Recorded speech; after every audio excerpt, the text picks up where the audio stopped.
When Metro Manila was placed under a lockdown, many people noticed an improvement in air quality. But now that restrictions have eased and economic activities return, a study shows air pollution levels have rebounded. Environmental groups like Greenpeace Philippines are calling on government and stakeholders to immediately adopt measures that would safeguard air quality in the metro. So now we would like to speak to Greenpeace Philippines campaigner Rhea Pescador-Mallari. Good morning, Rhea. As we observe World Environment Day today, can you discuss briefly and in simple terms the latest report on air quality? How would you compare levels when we were in ECQ and now in GCQ? Okay, so good morning. So on June 3, Greenpeace and Center for Research and Energy and Clean Air released a special report on managing air quality beyond COVID-19. This reveals that pollution levels in Metro Manila have been steadily increasing since the beginning of May. The report actually compiles data of two major air pollutants, which is nitrogen dioxide and fine particulate matter, or PM2.5. These are emitted from fossil fuel combustion. Analysis of these two pollutants from May 15 or March 15 to May 15, 2020 shows an initial and dramatic drop in air pollutant concentration at the beginning of the lockdown and the gradual rebound during the modified ECQ. With Metropolis shifting to looser restrictions on travel and other activities under the general community quarantine starting June 1, a return to smog and pollution level prior to the ECQ may not be far behind.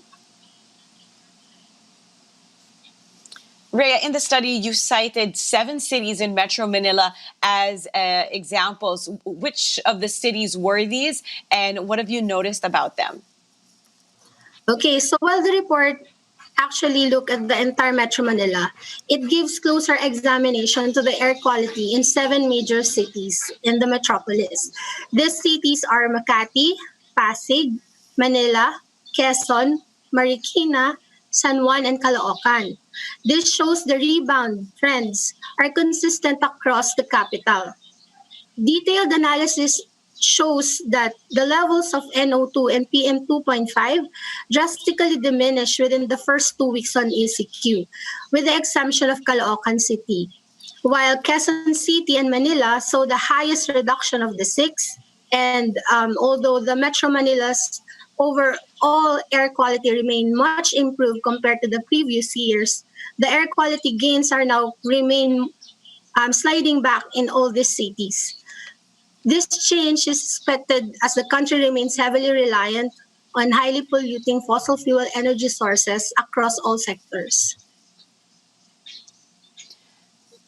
Could you tell us then about your recommendations? What should government and stakeholders do to keep the air quality in check? Because I know everyone has really appreciated this much cleaner air over the past few months.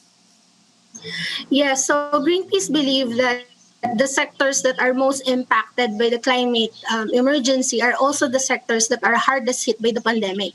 Thus, there is a need for immediate green and just recovery measures that the government should actually looking at.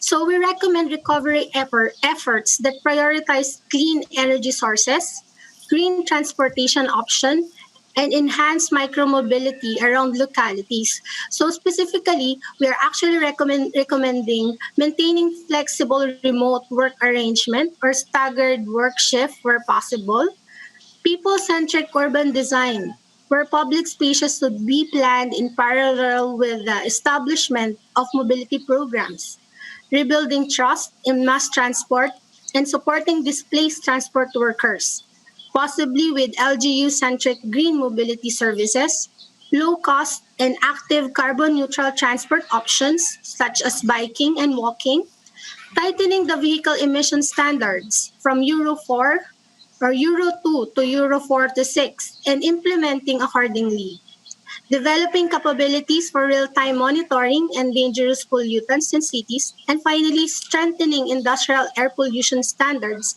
and wider adoption of the renewable energy. All right. Thank you so much for your time this morning, Rhea Mallari of Greenpeace Philippines.